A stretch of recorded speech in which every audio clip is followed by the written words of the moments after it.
we go. Okay. Welcome, everybody. I'm very pleased to introduce our guest speaker for our spotlight on the Camino de Santiago Portugués with a spiritual variant. Our pilgrim guest speaker today is Christie Moon. She is mother of twins and a Democrat. She quit her job in Seattle to walk the Camino Frances from Saint-Jean-Pied-de-Port to Santiago in 2016. After that, she ended up in Central California, working all over Northern California as senior counsel over investigations for Sutter Health. With only about 17 days of vacation a year and a passion for Caminos, in 2018 and again in 2019, she walked the Coastal Camino with spiritual variant and had plans to do it a third time in 2020. Christie is also an APOC certified hospitalera since 2019. Now she is planning her retirement in Portugal in a few years. She hopes to serve at Donativo Albergue de Peregrinos in Grapes, Portugal from time to time when retired. Today, she will take us on a tour of the Coastal Camino Portugués with spiritual variant, and we'll have time for questions at the end. So please write your questions in chat or wait till the Q&A section. And let's give a warm welcome to Christie Moon. Christie, you have the floor and the mic. Thank you. Morning, everybody. Hold on, I'm gonna try to get this. Okay. First, can everybody see the screen okay, Laurie? Start this Camino that I've been doing, which is the Coastal Portuguese with the spiritual variant that I'm gonna give us a high-level walkthrough today, starts in Porto. And Porto is a really lovely city. You can also get a giant fishbowl-sized gin and tonic there for about €5, which is made very similar to the ones you might have experienced if you tried them in Spain. In addition, as you walk the city of Porto, you'll see the grilled sardines, and I recommend that you try them, especially if you're a foodie, because they taste a lot better than the ones that we are used to getting out of the can here in the US. And Porto is also a really good day to spend an extra day on your arrival to adjust to the time, walk around the city. In 2018, I spent 2 days there before I started my Camino. I was fortunate to have a tour and some geocaching around the city from some folks that lived in Portugal. And interestingly and ironically, and I bit my tongue, they were excited to take me to their McDonald's. There's a very fancy McDonald's in the center of Porto with crystal chandeliers. And I had to resist the last thing I want to do is go to McDonald's when I'm in Porto. But I also had the chance the next day to try these lovely sardines grilled, as well as catch a Frida Kahlo exhibit at the local museum there. So I recommend if you have the time to start and have a day of rest in Porto. This is an overview of my walking days from the first time I did the Porto to Santiago Camino. I actually don't start in Porto. I've taken the train to the town of Matosinhos that is sitting right on the coast of Portugal and start walking from there. When I walked in 2019, my walking partner, Kimberly Wright, who's also joined us today, I think, she walked from Porto to Matosinhos. We met up there and then walked from Matosinhos together. But one thing, and I think this is an experience on a lot of different Caminos, is that what's in the guidebook and what's in the app is never as long as what we experience. So here you can see my comparison from my Apple Watch to the guidebook app, and it was always significantly longer. I've typically flown, it's now out of business, from Norwegian to Paris, and then from Paris into Porto, then back out of Santiago, back to Paris. Budget-wise, it's really good, and it also gives you a chance to spend a day or so in Paris. The apps that I recommend, Wisely, it's a green app. There's also a book. The Brierley book is pretty good, and I think the best map available is the one on Stingy Nomads that I'll show you in a second. I would note that this is a lot of walking. And as I said earlier, I did this again with Kim in 2019, and I made some modifications, which I'll talk a little bit about in a few screens. So this is the stingy Nomad map I mentioned. You can see the various routes. You've got the coastal, the Senda Littoral, and the central route all showing on this map, as well as that spiritual variant. And the center photo is me and Kim about 5 days in near the town of Viana do Castelo. And a few days after that, we do cross into Spain. Around that time, we started calling each other Thelma and Louise, and we saw these two little girls that we thought kind of represented us tearing around one of the central squares in the town of Guardia. So we decided that they were us. So there's also a ferry to Guardia Spain, or Guardia, I'm not sure how it's pronounced, from Camino, Portugal. And the ferry map is available at the link below, as well as the first hotel you see as you're walking in towards Camino. You can walk in and ask nicely and they will hand you a map. These change on a regular basis, so you have to check the map when you arrive there because they're based on the tides. Another thing to note is that they are closed always on Mondays. There are a few little boats that will give you a ride over to Spain if this is the direction of the Camino that you're taking.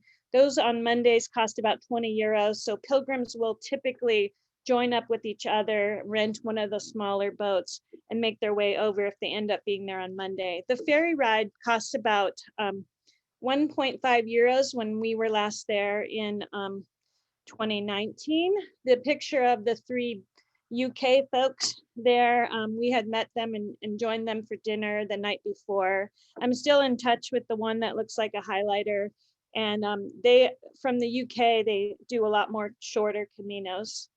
And then you can see a picture of a pilgrim with her shell on the back of her backpack walking onto the ferry. The next town where we stay after the ferry is one of my favorite towns on the Camino Portugués, or Caminha. The difference between the Camino Francés and the Camino Portugués, on the Francés, we all say buen camino. And on the Portuguese, we say bom caminho. So a little bit more Portuguese. There are two places that I've been to. I've stayed twice at Casa Puerta, which is a recommended Camino Ways hotel that's more than 100 years old. I love to do these old and new comparisons. The picture up on the top right there's a picture of that hotel 100 years ago, plus the way it looks now. That one's really nice for somewhere between 50 and 70 euro. And if you're sharing, that's pretty affordable. You can get a room there with a view of the water. And when you wake up, you can smell their chocolate and other kinds of breads baking. So that's one option. And then while we were there, Kim and I in 2018, we met up with our friend Tanya Valdez. She runs the Camino Portugués Pilgrims Facebook group. And she also in 2020, she had the unfortunate timing of opening a lovely new albergue. I would consider it a 5-star albergue. It's actually called La Cala, a Pilgrim's Inn, and she's the innkeeper there. Tanya's from Colorado. There's she and I enjoying a gin and tonic. And then there's a feedback from somebody who stayed at her in this year, looking out on the monastery of Oia. So I highly recommend, if you get the chance, to stay here in Oia if you're on the coastal Portuguese heading up towards the spiritual variant. I really do love walking along the coast for a few reasons. One, it's cooler than the central. And actually, when Kim and I were on the Portuguese coastal in 2019, we took a little detour up to Rates, which is has a donativo albergue. And we did that because our friend Amul was staying there. And we met a few pilgrims from there. And then we stayed in touch with a couple of them. And then once we were back on the coastal Portuguese, we got an email from one of them that they were all being evacuated. This was 2019 and there were fires up there. So my favoring of the coastal is better air, a little bit more breeze, and I just like being able to see the water and kind of feel like I know I'm going in the right direction because I'm walking along the water. Um, and then at this point in 2018, which was the year before, I had been walking with a friend and we had planned this Camino for her retirement. And when we got to Oya, her brother had a heart attack and she had to go home for a family emergency. So I was kind of shocked and devastated, but I understood. And there I was then kind of left to finish the Camino on my own, which I was okay with, but it was unexpected. So one thing I would recommend if you're going with a friend, communicate well, figure out what the plan and timing looks like if one of you cannot go on and the other one feels like going on. How are you going to address those things? And it's really important to have those good communications ahead of time. We did, based on a recommendation from Carrie Daniels, who is the chapter leader for SAC Pilgrims, which I also attend. But it's something, at least on the plane, if you're going together, have those kind of discussions to make things easier if something does go wrong. So the next day after my friend left me in 2018, I was kind of feeling sorry for myself and sad to be heading out alone. And at this point, I met a couple of attorneys, one from Spain and one from Colombia. So we were having a grand time walking on the coast. And here you can see in the picture on the right that this is road walking at this point for a good 5 to 10K. And this is the area between Oya and Bayona. And we unfortunately witnessed a head-on collision that we learned the next morning resulted in the fatality of someone who at the time was exactly my age. And that was pretty grounding for me. How dare I feel sorry for myself for being alone when I'm fortunate to have my health in my life. So I walked from there on with more gratitude. I would note that we ended up staying and helping, trying to take care of the situation. And Anna and Ricardo, who you see in that picture, they were giving statements to the police because they were so close when the accident happened that a piece of the car actually flew towards them. And since they spoke fluent Spanish, they were there. One thing I also noticed and learned from this, within a minute of this accident happening, there were people out there with these orange vests or yellow vests. People in Spain keep these in the back of their car in case of an accident. So if you see them like this on a roadway, you'll know that there's something going on. But at first I couldn't figure out where these people with the vests came from so quickly, but it was just bystanders who pulled their cars over to help out. And then the helicopter landed, but we didn't see the helicopter take off. And it was the next morning at coffee that we learned that she had passed away. And you could see a snip from the newspaper that we read the next morning. Now, another thing about this stretch between Oya and Bayona is something that I learned with Kim in 2019. I don't think you'll see this in any of the tour books, but our friend Tanya Valdez, when we met with her, went to dinner with her, she said to us, "Hey, do you like sea glass?"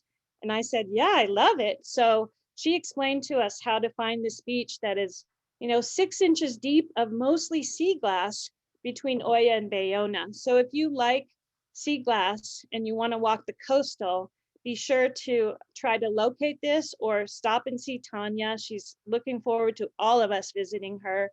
And she'll give you directions on how to find this. And where you see the map that says Royal Monastery of Santa Maria de Oya, that's where Tanya's albergue is.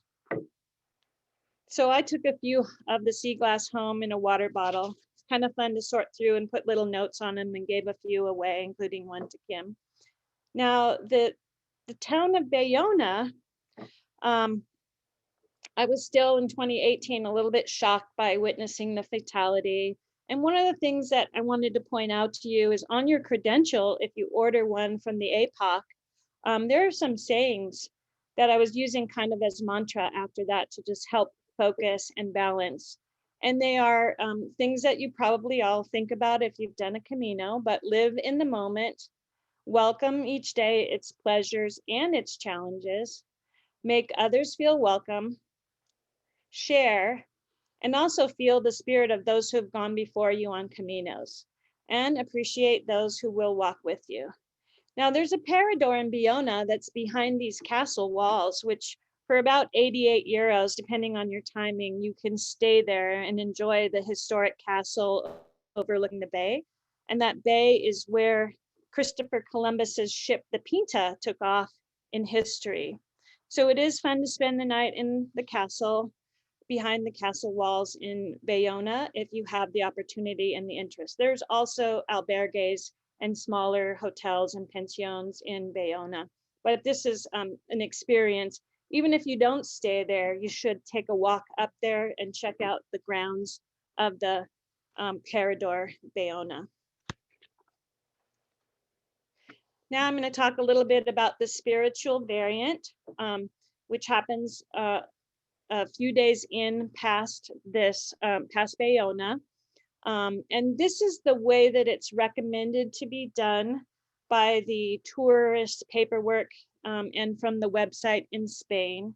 However, I recommend taking an additional day to do this, because if you walk Pontevedra to Armentiera, as it says on the first column on the left, the last 9 kilometers of this 26K are all completely uphill. And by the time you get there, it's the heat of the afternoon, which is what I did in 2018. By then, I had no longer been walking with the attorneys, and I, luckily for me, had met up with an Italian young lady who was a doctor and 2 wound care nurses from Holland. It's a hard walk if you do that all in one day, and make sure you don't try it without water. And then what Kim and I did after learning from that and really liking the town of Combaro, instead of doing that as a one-day walk, we spent the night in Combaro, which gave us time to see the monastery at Poya. And then from there, we just had 9K all uphill to get up to Armentiera. Then the next day is the Path of Stone and Water, which I'll talk a little bit more about in a moment. And then the third day of the spiritual variant includes a nice boat ride to Padrón. I recommend considering walking further after you get to Padrón. The first year we stayed in Padrón, so really we didn't have any walking that day, because I think we had 3K of walking, but the boat ride was 30K. And then Padrón to Santiago is a pretty long one, so I recommend after you do this boat ride, walking another 10 to 15K, and I'll talk a little bit more about that later. Wanted to tell an interesting story that I had learned from the 2 attorneys that I walked with for those 3 days. And this has to do with some statues that are on the cathedral in Santiago. The story is, and it has to do with the Queso de Tatia, or boob cheese, that on the statue of Daniel, he's grinning and he's really happy because the statue of Queen Esther was originally built with a very large bust. However, apparently the church made the statue creator tone down the bust, filed down because the bishop requested her not to be so busty. And the people of Galicia responded in somewhat of a protest by creating the Queso de Tatia in Esther's honor. This is a really good cheese. You can see a picture of it here. For €6, you get 2.2 pounds worth of this cheese. It's light and quite tasty. And this is the group that I walked with in 2018 after I left the attorneys, and we're all trying the boob cheese at the fish market that exists right when you get to Padrón. You can load up on picnicking supplies there for the day if you'd like. And it's a really nice and sweet cheese that I recommend everyone try, especially since it has this interesting history. And after the attorneys told me this story, I wasn't sure if I believed it, and I wanted to try to find more about it. And I eventually was able to find it articulated in a Lonely Planet guidebook to Portugal. So I think it's probably got some truth to it, but I'm not exactly sure how much. And then I wanted to talk about staying at the monastery in Armentiera. I would highly recommend it if you can get a chance to do it. the picture in the middle is a backpack, and you could see some soap on the end of the bed. The little green piece of soap, the nuns at this monastery make soap for part of their fundraising, and they put a slice of their soap on your bed if you can get a reservation there. And then the shell-shaped soap on the left of it, that's a piece that I bought in their gift shop. They don't serve dinner in there, but there is a real nice cafe right outside the gates to the monastery or convent. I've seen it called both things. And so for, €8, you can get the Vino Tinto and the Pilgrims menu or what have you. They also have gin and tonic. The first year that I was on this Camino, I really wanted to stay at the monastery, and I sent the emails as recommended by my friend, and I got a no, we're full. And so then the second year I really wanted to stay there when Kim and I were walking.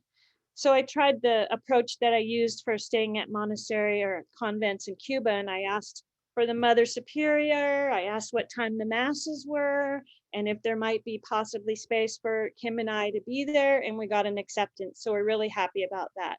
And you can see a picture of Kim getting some instruction from one of the nuns. And they do also put out, which is included in the price, I think Kim and I paid approximately €40 for the room. Each of us had a clean bed, towels, and soap, and the breakfast. And I think for the two of us, it was something like €40. So I recommend not missing that. We also attended a Pilgrim's blessing that was really fun to see. Lots and lots of nuns at the blessing.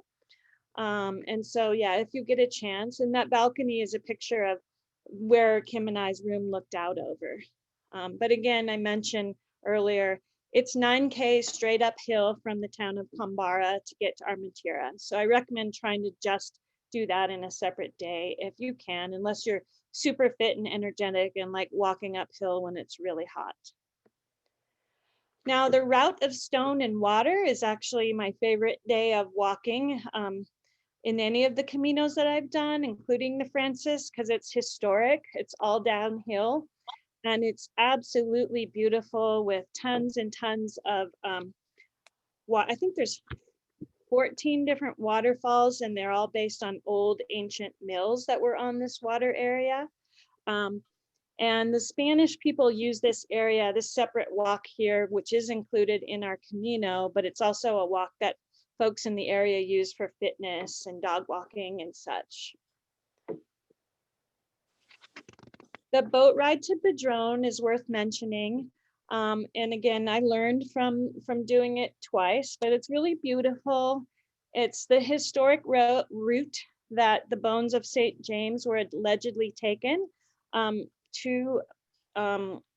to Santiago. Part of the route was there, and then you'll see the ancient crosses all the way through this route. It's €19. I recommend if you can, especially if it's a crowded year, and I would think that 2022 is going to be crowded because people have not been able to go for a couple years, that you book ahead, and if you're doing the spiritual variant, get someone to help you book that from Padrón. We walked to a hotel there, 4-star hotel, the Posada, which I had stayed at with the nurses and the doctor in the year before, because they booked our boat trip 2 days ahead. A lot of people will wait till the day before, but if you book it 2 days ahead, I also recommend taking it in the morning, and I'll talk a little bit more about that.